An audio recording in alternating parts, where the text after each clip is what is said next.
Alléluia. Ce matin, nous allons nous entretenir avec un verset. Amen. Un verset dans le livre de Jean.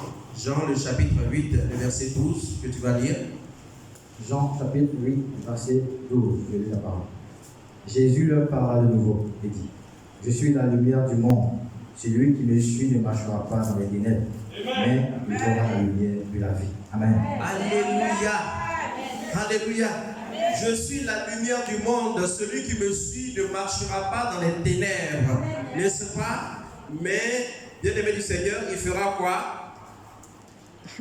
Il fera quoi? Il aura, n'est-ce pas? Il aura la lumière de la vie. Amen.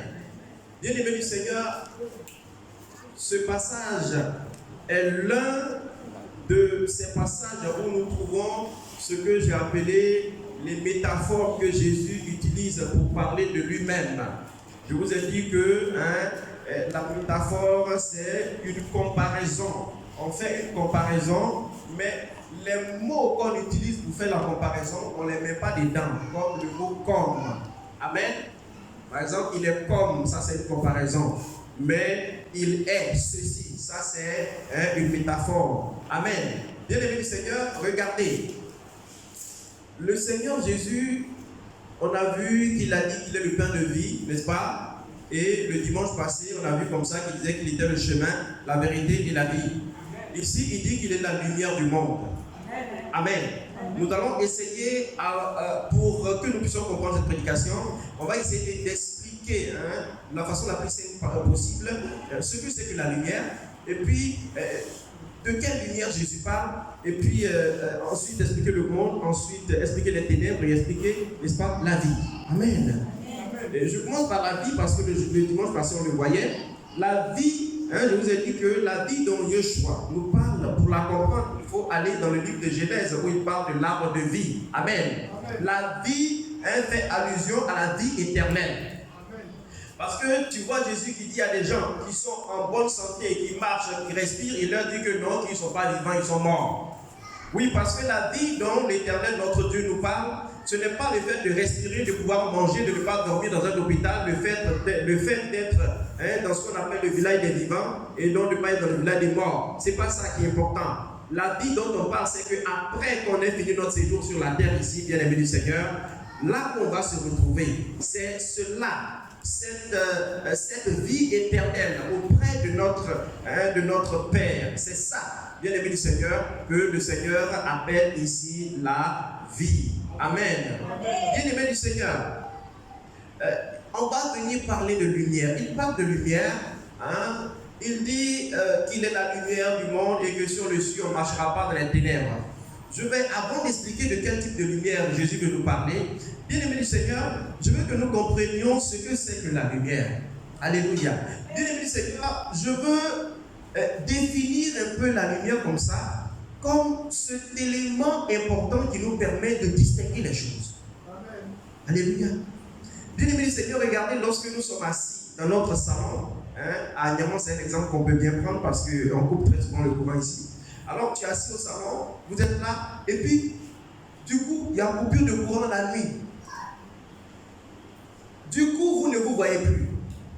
Et ce n'est pas tout le monde qui s'élève, parce que si on s'élève ensemble, on va se cogner les uns contre les autres, et même celui qui s'élève pour aller chercher son portable, allumer la torche du portable, avant de trouver une bougie ou quelque chose pour nous éclairer, il va tâter, n'est-ce pas, le mur.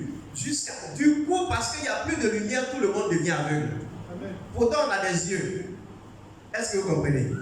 On a des yeux, mais quand le courant est coupé, on devient aveugle. Jusqu'à ce qu'on trouve quelque chose pour aider nos yeux à distinguer les éléments qui sont dans notre présence, qui sont dans la maison. Est-ce que vous comprenez? Distinguer où se trouve le mur. Et certains, malheureusement, certains se sont fait mal dans ça. Beaucoup se sont blessés dans ça, en cherchant à trouver la lumière. Amen. Mais ce matin, nous voulons parler d'une lumière plus excellente. Alléluia. La petite lumière de l'électricité, quand on coupe, tu ne t'en sors plus. Mais bien aimé du Seigneur, je te parle d'une lumière plus excellente. Si tu ne l'as pas, la panne sera encore plus grande. Je veux parler de cette lumière qui est comparée, qui vient en opposition aux ténèbres, ou à laquelle les ténèbres s'opposent. C'est par rapport à cette lumière que nous comprenons les ténèbres.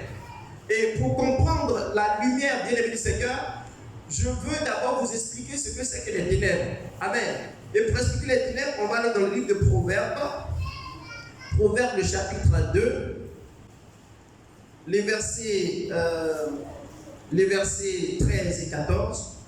Je vais lire ceci. Pendant ce temps, tu te prépares à prendre 1 Thessaloniciens 5, versets 4 à 7. Alors, Proverbes 2, 13 et 14, il dit de ceux qui abandonnent les sentiers de la droiture afin de marcher dans des chemins ténébreux, qui trouvent de la jouissance à faire le mal, qui mettent leur plaisir dans la perversité. Voilà ce que la Bible appelle être dans les ténèbres. C'est être dans des voies où on fait le mal, être dans des voies où on fait ce que notre Dieu n'aime pas. Des voies où on fait ce qui n'est pas agréable à notre Dieu. Et de l'autre côté, il y a la lumière. Tu peux lire 1 Thessaloniciens 5, verset 4 à 7. 1 Thessaloniciens, verset 4 et 1 Thessaloniciens 5, verset 4 à 7. Je lis. Mais vous, frères, vous n'êtes pas dans les ténèbres pour que ce jour vous surprenne comme un voleur. Vous êtes tous des enfants de la lumière et des enfants du jour. Nous ne sommes point de la nuit ni des ténèbres. Ne dormons donc point comme les autres, mais veillons et soyons sobres. Car ceux qui dorment, dorment la nuit, et ceux qui s'énivent la nuit. Amen. Amen. Il dit, voici que nous qui sommes conduits par la lumière, nous sommes des enfants de la lumière. Et il explique que les enfants de la lumière sont ceux-là qui ne seront pas surpris à la fin du monde. Ils ne seront pas surpris au retour du Seigneur. Ils ne seront pas surpris, bien-aimés du Seigneur, parce qu'ils auront marché dans la lumière. Quand le Seigneur reviendra, ils ne seront pas surpris comme ceux qui sont dans les ténèbres. Alors ceux qui sont dans les ténèbres, c'est ceux qui marchent dans les voies du mal. Ceux qui marchent dans les voies qui déplaisent à l'Éternel notre Dieu. Ceux qui marchent sur la terre dans les voies qui déplaisent à celui qui a créé la terre. Est-ce qu'on se comprend? Quelqu'un a créé son village. Et toi, tu marches dans ce village-là, dans des voies qui ne plaisent pas au créateur du village, au fondateur du village. Tu seras banni. Voici un peu bien aimé du Seigneur. Il y a deux camps. Ceux qui marchent selon le Seigneur, selon Dieu, et puis ceux qui marchent selon, n'est-ce pas, tout ce qui est opposé, n'est-ce pas, à la voie de Dieu. Alors, bien aimé du Seigneur, Christ dit que lui, il est cette lumière-là, cette lumière qui est venue dans le monde. Bien aimé du Seigneur, on comprend encore mieux quand il parle de lumière, on comprend encore mieux quand on lit par exemple Jean 12, le verset 46, où il dit comme ça que il est venu là-bas, il fait une comparaison, il dit je suis venu dans le monde comme une lumière. Alléluia. Christ veut nous dire quoi? Il veut nous dire que dans le monde ici, et quand on parle de monde, bien aimé du Seigneur, oh crois-moi, c'est vrai, le monde peut représenter la terre et tout ça, mais ici, quand il parle de monde, il fait allusion, bien aimé du Seigneur, aux hommes qui habitent la terre. Parce que qu'on appelle ça, le salut, c'est les hommes qui sont concernés par le salut. Alléluia. Ce n'est pas les animaux, ce n'est pas les pierres, c'est les hommes qui sont concernés par le salut. Alors, il dit qu'il est venu au milieu des hommes qui peuplent la terre. Il est venu comme une lumière. Alors, Christ, dans lumière, il nous présente sa mission. Sa mission, donc, si on comprend que la lumière est ce qui va nous permettre de distinguer à un endroit donné certaines choses, et qu'on comprend que les ténèbres sont imposées à la lumière, on peut décrire que la mission de Christ en tant que lumière, c'est de nous permettre de distinguer dans le monde ce qui est bon et ce qui est mal. Celui qui avance, qui marche dans les ténèbres, il ne sait pas ce qui est bon, il ne sait pas ce qui est mal. Et aucun homme ne sait ce qui est bon et ce qui est mal si ce n'est pas Yahushua. C'est pour cela qu'il nous dit qu'il est la lumière. Parce par lui. Il est le repère. C'est par lui qu'on saura ce qui est bon, ce qui n'est pas bon. Sa parole va nous éclairer. Et quand on est éclairé par la parole, on sait automatiquement ce qu'on doit faire. Bien-aimé du Seigneur. Et c'est alors qu'on rencontre souvent des choses qu'on a envie de faire, des choses qu'on veut faire, mais des choses qu'on ne peut pas faire parce que ce n'est pas des choses de la lumière. Bien-aimé du Seigneur. Et il dit comme ça que cette lumière-là, pour bénéficier de cette lumière, il y a des conditions. La condition, c'est qu'il faut le suivre. Comment est-ce qu'on suit Joshua? On suit Jésus simplement en obéissant à la parole de Dieu. Amen. Quiconque obéit à la parole de Dieu est en train de suivre Jésus. Amen. Quiconque désobéit à la parole de Dieu est en train de combattre Jésus. Amen. Souvent, bien aimé Seigneur, on pense que être dans l'église, c'est suivre Jésus. Je vous le dis et je vous le répète. On peut être dans l'église et puis ne pas être chrétien. Amen. On peut être dans l'église et puis ne pas être chrétien parce que tous les chrétiens seront sauvés. Parce que les chrétiens sont les petits Christ. Les chrétiens sont ceux qui sont sortis de Christ. Alors les chrétiens, ils ressemblent à Christ. Alors tous ceux qui marchent après Christ et qui veulent ressembler à Christ et qui ressemblent à Christ seront sauvés. Mais on trouve dans l'église des sympathisants de Christ. Des gens qui sont venus pour chercher leur intérêt propre, pour chercher mariage, pour chercher enfant, pour chercher argent, pour chercher travail, pour chercher quoi encore. Et donc, ils sont dans l'église pour des intérêts propres. Bien aimé du Seigneur, ils ont l'odeur de tout, sauf l'odeur du chrétien. Alors, bien aimé du Seigneur, il parle ici des chrétiens. Il dit que si on le suit, alors c'est comme ça qu'on va bénéficier de cette lumière. Et cette lumière est la lumière qui nous conduit où? C'est la lumière qui nous conduit à la vie parce que cette lumière, lorsque elle est activée dans notre vie, elle nous permet de distinguer les voies ténébreuses des voies de la lumière, c'est-à-dire les voies qui mènent aux ténèbres, qui mènent à l'opposition à Christ et les voies qui nous conduisent dans l'obéissance parfaite à Christ. Et ces voies-là sont les voies qui, si nous les empruntons, nous conduisent à la vie éternelle. Amen. Alléluia. Mais il y a autre chose qu'il serait bon de dire concernant la lumière. Ici, lorsque Joshua était en train de parler, c'était pendant la période de la fête des tabernacles. Et pendant cette fête, il y a un rituel que les Juifs pratiquent. On sait que pendant la fête des tabernacles, ils dorment dans les tentes. Voilà, c'est pour se rappeler qu'ils ont quitté l'Égypte, ils ont dormi dans le désert, dans les tentes, et tout ça. Et ils ont souffert jusqu'à ce qu'ils arrivent ici, Dieu les a délivrés. C'est pour rappeler un peu d'où ils sont venus. Et bien aimé du Seigneur, ils ont une pratique, un rituel qu'ils font, c'est qu'ils s'éclairent à l'aide de lampes dont les mèches sont faites de manteaux, de morceaux de manteaux des saints, des prêtres. Vous me suivez? Ils s'éclairent avec des lampes dont les mèches sont faites de morceaux de manteaux des prêtres. C'est pas fortuit. Parce que les prêtres sont ceux-là qui sont censés conduire le peuple dans la lumière. Alors, le morceau de manteau du prêtre qu'on utilise pour faire une lampe et puis s'éclairer, c'est le désir. Cela montre le désir, la soif des enfants, n'est-ce pas, d'Israël, des enfants de Dieu, du peuple de Dieu qu'ils sont, leur soif d'être conduits dans cette lumière-là.